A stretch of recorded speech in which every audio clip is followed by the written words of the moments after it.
I don't ever slow up, no I don't take shit. I got no love for the fakeness. If you wanna play tough and wanna hate this, I'll always show up. I don't ever slow up, no I don't take shit. I got no love for the fakeness. If you wanna play tough and wanna hate this, I'll always show up and make a statement. I don't ever slow up. Hey guys, तो कैसे हो आप लोग। मैं हूं आपका दोस्त अमन और आप देख रहे हैं मेरा और आपका अपना यूट्यूब चैनल फिल्मी रात। आज मैं आपके लिए लाया हूं 2006 की एक फैंटेसी रोमांस मूवी को। इस मूवी में एक लड़के को अपने ब्रेकअप के बाद समय को रोकने की सुपर पावर मिल जाती है। अब वो इस पावर का क्या करता है ये हमें देखने को मिलेगा इस मूवी में। तो वीडियो बहुत ही खास होने वाली है, इसलिए वीडियो के अंत तक बने रहिएगा। चलिए स्टार्ट करते हैं बिना किसी देरी के आज की अपनी मूवी को। मूवी स्टार्ट होते ही हम हमारे मेन कैरेक्टर बेन का ब्रेकअप देख सकते हैं। जिस लड़की से उसका ब्रेकअप हुआ था, सूजी, जो उसकी फर्स्ट गर्लफ्रेंड थी, उसके साथ बिताए हर पल उसे याद आ रहे थे। वो हमें बताता है कि उसका ब्रेकअप हुआ कैसे। एक पल में तो वो एक साथ होते हैं, एक दूसरे को आई लव यू बोल रहे होते हैं, और नेक्स्ट वीक सूजी किसी और के साथ थी। वो शायद उसको भी आई लव यू बोल रही होगी, पर इसका कोई भी मीनिंग नहीं है। बेन का फ्रेंड का नाम था सॉन। सॉन उसे समझाने की कोशिश करता है, उसे सिर्फ एक बेटर ऑप्शन मिल गया, इसी वजह से उसके पास वो चली गई। उसके बारे में तुम्हें ज्यादा सोचना नहीं चाहिए, तुम किसी ब्यूटीफुल सी लड़की को डेट करो, फिर जूली को जलन होगी, जिसके बाद वो तुम्हारे पास दोबारा से आ जाएगी। सॉन का लड़कियों के साथ एक्सपीरियंस बहुत ही घटिया था। हर लड़की उसे मारकर चली जाती थी, तो उसकी एडवाइस बेन नहीं ले सकता था। बेन आर्टिस्ट बनना चाहता है। जब भी उसकी ड्राइंग क्लास होती थी तो वो हमेशा लड़कियों को ही ड्रॉ करता था। हमेशा उसे सूजी की ही याद आती रहती थी।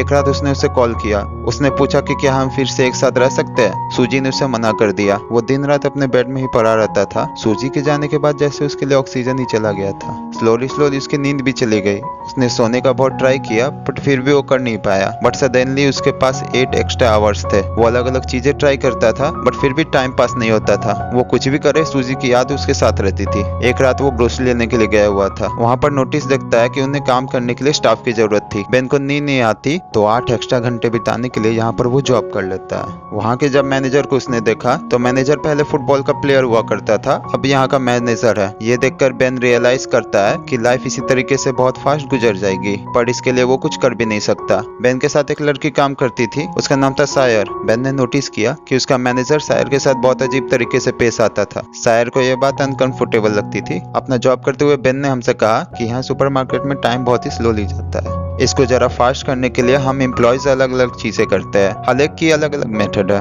जैसे सायरन कभी भी टाइम नहीं देखती। जब वो वॉच देखती है तो टाइम बहुत ही स्लो गुजरता है। इस वजह से वो हमेशा उसे कवर अप करके रखती है। यहाँ काम करने के लिए उसके और 2 फ्रेंड्स हैं, बैरी और मैट। ये हमेशा एक दूसरे के साथ गेम्स खेलते रहते हैं। कभी वो शॉपिंग मॉल में रेस लगाते हैं, तो कभी लड़कियों के सामान में कुछ अलग सी चीजें रख देते हैं। इसी तरीके से हर कोई टाइम पास करता था। बट बेन ने कहा कि मेरा तरीका कुछ अलग ही है। जब उसका ब्रेकअप हुआ तो उसके लिए टाइम गुजारना बहुत ही हार्ड था। तब एक सुपर पावर उसमें आ गई। ये सुपर पावर थी टाइम को स्टॉप कर पाने थी। वो अपनी पावर से सबको स्टॉप कर देता था और सारी चीजें घूमने लग जाता। सुपरमार्केट की सारी ब्यूटीफुल लड़कियों को नोटिस करता था। उसे लगता था कि लड़कियों में एक अलग सी पावर होती थी। वो जब छोटा था तो एक फॉरेन स्टूडेंट उनके घर में रहने के लिए आई हुई थी। वो बहुत ही ब्यूटीफुल थी। वो हमेशा उसे ही देखता रहता था। बेन जब भी टाइम स्टॉप करता था तो वो हमेशा लड़कियों की न्यूड ड्राइंग करता था। उसने एक नॉवल में पढ़ा था कि लड़कियों को पेंटर के साथ अफेयर करना अच्छा लगता था, क्योंकि उनकी ब्यूटी जैसी है वैसी वो देख सकते हैं। ऐसे ही ड्राइंग करते हुए बेन अपना टाइम गुजारता था, और जब वो अनपॉज करता तो बहुत सारा टाइम गुजर जाता। अगले दिन बेन से मिलने के लिए उसका फ्रेंड सॉन आया। सॉन को पता था कि अब भी बेन अपनी एक्स गर्लफ्रेंड के बारे में सोच रहा है। वो उसे कहता है कि तुम्हें जल्द से मूव ऑन करना चाहिए। सॉन हमेशा उसे यही बात करता रहता है, तो इस मोमेंट को भी वो पॉज कर देता है। एक्चुअल में बेन और सॉन ये बचपन से बहुत अच्छे फ्रेंड्स थे। जब सॉन की मदर घर से चली जाती तो दोनों मिलकर न्यूड्स मैगजीन देखते। एक दिन जब ये दोनों देख रहे थे तब सॉन की मदर वापस आ गई। वो इन दोनों की फ्रेंडशिप को अलग ही समझती है। आज सॉन बेन को कह रहा होता है कि तुम्हें स्ट्रिप क्लब मेरे साथ चलना चाहिए, जिसे सुनकर बेन को अपने बचपन का एक किस्सा याद आता है। उनके गली में एक लड़की थी जो पैसों के लिए न्यूड होती थी। ये सारे फ्रेंड्स लाइन लगाकर उसके घर जाते थे। इसके बाद हम देखते हैं अगले दिन बेन और सायरन की नजरों से नजरें मिली थी। लॉकर में सायरन को जरा भूख लगी थी, तो वो बेन का सैंडविच मांग लेती है। सैंडविच का पिकल सायरन के गालों पे लग गया था, जैसे कि बॉलीवुड मूवीज में होता है। वैसे ही एक रोमांटिक सा इनका मोमेंट हुआ। यह मोमेंट बेन जाने नहीं देना चाहता था, इसे फ्रीज करके रखना चाहता था, बट सायरन सायरन चली गई और वो कुछ भी कर नहीं पाया। उसे अच्छा लग रहा था कि सूजी से मूव ऑन करके अब वो सायरन को लाइक करने लग गया है। तभी उसके फ्रेंड्स ये डिस्कस कर रहे थे। मैट कहता है कि आज मैंने सायरन को डेट के लिए पूछा। मैट इसके लिए बहुत ही एक्साइटेड था, बट बेन को बहुत ही बुरा लगता है। बेन उसे कहता है कि हमेशा मेरे साथ ऐसी ही चीजें होती रहती है, वो जिसको भी लाइक करता है वो उससे दूर चली जाती है। वो जब छोटा था तो अपनी टीचर को लाइक करता था, पर टीचर के साथ कुछ भी हो नहीं सकता। उसकी और एक क्लासमेट थी जिसको वो बहुत लाइक करता था। एक दिन उस लड़की का एक्सीडेंट हो गया। उसके प्लास्टर पे हर कोई ग्राफिटी बनाता था। बेन हमेशा उसे देखता रहता, तो उस लड़की ने उसे अप्रोच किया। बेन ने भी अपनी सिग्नेचर उस प्लास्टर पर बनाई। जब उस लड़की का प्लास्टर निकला तो उसका पूरा हाथ हेयर से भर गया था। सब लोग उसे चिढ़ाने लग गए थे। वो अकेली पड़ गई थी, तो बेन उसके पास आकर बैठा, कहा कि तुम जैसी हो वैसी ही ब्यूटीफुल हो। इसके बाद ये गर्लफ्रेंड बॉयफ्रेंड बन गए थे। एक दिन बेन ने उसे स्कूल के पीछे बुलाया। वो उसके पास आई और उससे पूछती है कि क्या तुम मुझे किस करना चाहते हो। बेन कहता है कि हाँ, बट कल तुम मुझे यहाँ पर मिलना। कल स्कूल में कोई नहीं होगा, कल हॉलीडे होगा, इसलिए उन्हें कोई भी डिस्टर्ब नहीं करेगा। अगले दिन बेन ने उसका बहुत वेट किया, पर वो आई ही नहीं। बाद में उसे पता चला कि उस लड़की का ट्रांसफर हो गया है। फिर से हम प्रेजेंट में देखते हैं कि बेन और सॉन बात कर रहे थे। बेन ने सायरन के बारे में सॉन को बताया और वो ये भी कहता है कि मैट और सायरन आज मूवी देखने के लिए जाने वाले हैं। सॉन ने कहा कि वो सिर्फ एज अ फ्रेंड मूवी देखने के लिए जा रहे होंगे, उनके बीच में कुछ है ऐसा कंपलसरी नहीं। बट जब नेक्स्ट डे बेन काम पर जाता है तब मैट अपने फ्रेंड से सायरन के बारे में बात कर रहा था। वो बता रहा था कि वो और सायरन कल रात को इंटीमेट हुए। बेन का दिल टूट जाता है। इसी मूवमेंट पर उसके मैनेजर उसके पास आए। वो कहते हैं कि मेरे एक फ्रेंड के साथ मैंने बेट लगाई थी, उसके टीम के साथ हम सबको मिलकर फुटबॉल खेलना है। इस फुटबॉल मैच पर मैट को सपोर्ट करने के लिए सायरन भी आई होती है। इनमें से किसी को भी फुटबॉल खेलने आता नहीं था, तो ये बहुत ही बुरी तरीके से हार रहे थे। अपोजिट टीम के 26 गोल्स हो गए थे और इनके 0 ही थे। बेन को बोर होने लग जाता है। टाइम को फिर से उसने स्टॉप कर दिया। बेन हमसे कहता है, मुझे हमेशा यहाँ पे बहुत ही ज्यादा सेफ लगता है, कोई भी उसे डिस्टर्ब नहीं कर सकता है। कैफेटेरिया में गया तो अचानक से उसे कुछ आवाज आई। वो आसपास देखने लग जाता है।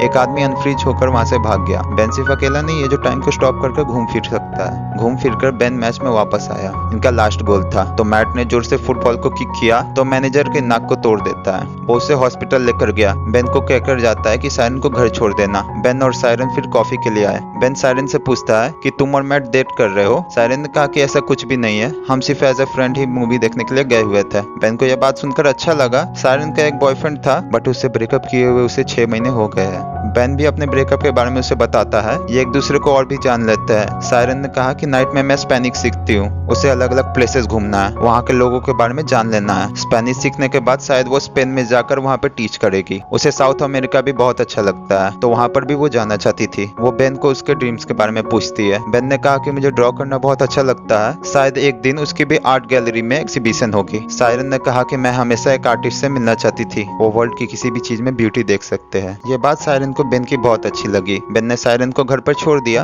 ये दोनों किस करने वाले थे, बट ये सही से हो नहीं पाई। अगले दिन मैनेजर ने अनाउंस किया कि उसका बर्थडे आने वाला है, तो सबको उसके घर पर पार्टी के लिए आना पड़ेगा। सायरन फिर बेन से पूछती है, क्या उस रात तुम मेरे साथ चलोगे? बेन इसके लिए हाँ कहता है। इन दोनों की ये एक ऑफिशियल डेट थी। मैनेजर ने बेन को बुलाया, कहा कि बर्थडे पर एक सरप्राइज टिपर भी होनी चाहिए, उसका इंतजाम तुम करोगे। बेन को पता नहीं था कि वो कैसे करेगा, बट वो सॉन की हेल्प लेता है। सॉन को इन सब चीजों के बारे में बहुत अच्छी नॉलेज होती है। उसे वो एक पब में लेकर गया। वो एक लड़की से बात करते हैं। उस लड़की ने कहा कि मैं उस रात बहुत बिजी हूँ, मैं अपने एक फ्रेंड को वहाँ पे भेज दूंगी। कल रात के बाद बेन को हर जगह सायरन ही दिख रही थी। वो टाइम को स्टॉप कर हमेशा उसे ही ड्रॉ करता। ऐसे ही कुछ दिन बीत गए और कल मैनेजर का बर्थडे था। सायरन बेन से पूछती है कि क्या तुम अभी मेरे साथ डेट पे चलना चाहते हो? बेन कहता है कि ऑफ कोर्स चलना चाहता हूँ। जाते वक्त सायरन बेन को प्रॉपर्ली किस करके गई। इतने दिन तो बेन को नींद नहीं आई थी, बट आज रात वो बहुत सोया। उठने के बाद एक आर्ट गैलरी से उसे कॉल आई। बेन के पिक्चर्स उन्हें बहुत अच्छे लगे थे और उन्होंने उसे मिलने के लिए बुलाया हुआ था। बेन उसके लिए बहुत ज्यादा एक्साइटेड हो जाता है, बट ये सिर्फ उसके फ्रेंड मैट और बैरी उसका मजा ले रहे थे।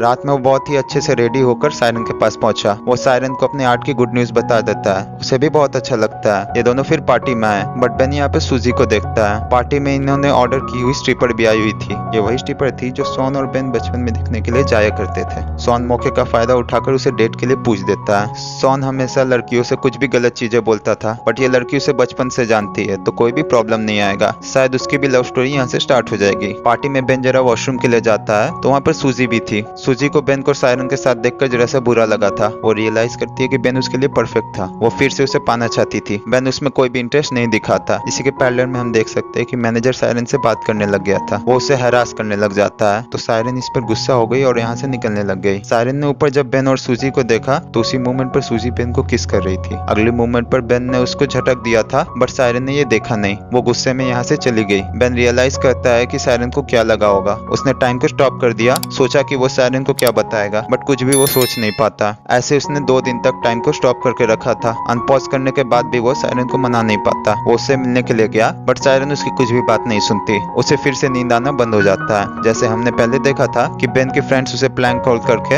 एक आर्ट गैलरी में मिलने के लिए बुलाया हुआ है, तो बेन एक्चुअल में अपना सब आर्ट लेकर उस आर्ट गैलरी में चला जाता है। वहाँ के एजेंट से उसने बात की तो उसे कोई भी अपॉइंटमेंट नहीं थी, बट एजेंट उसकी ड्राइंग देख लेता है। उसकी ड्राइंग उसे बहुत ही पसंद आई। वो बेन को अपॉर्चुनिटी देता है और अब उसका एक आर्ट शो होने वाला था, जिसका इनविटेशन बेन सायरन को देकर आता है। इस एग्जीबिशन में बेन ने सायरन की जो तस्वीर बनाई थी सिर्फ वही लगाई हुई थी। ये सब कुछ बहुत ही ब्यूटीफुल था। बेन से एक आर्ट की एजेंट बात करने लग गई। कहती है कि मुझे तुम्हारी ड्राइंग बहुत ही पसंद आई। वो न्यूयॉर्क से थी, उसे बहुत बड़ी अपॉर्चुनिटी देख सकती थी। बात करते हुए बेन ने नोटिस किया सायरन भी ये शो देखने के लिए आई हुई है। यह आर्ट एजेंट उससे पूछ रही थी कि फ्यूचर में तुम क्या करना चाहोगे। बेन कहता है कि मुझे साउथ अमेरिका में जाकर ट्रैवल करके ड्राइंग करनी है। एक्चुअल में ये सायरन का ड्रीम था, उसे साउथ अमेरिका में ट्रैवल करना है, तो बेन भी उसी के साथ ट्रैवल करके ड्रॉ करना चाहता था। सायरन ये सारी ड्राइंग्स देखकर बेन को माफ कर देती है।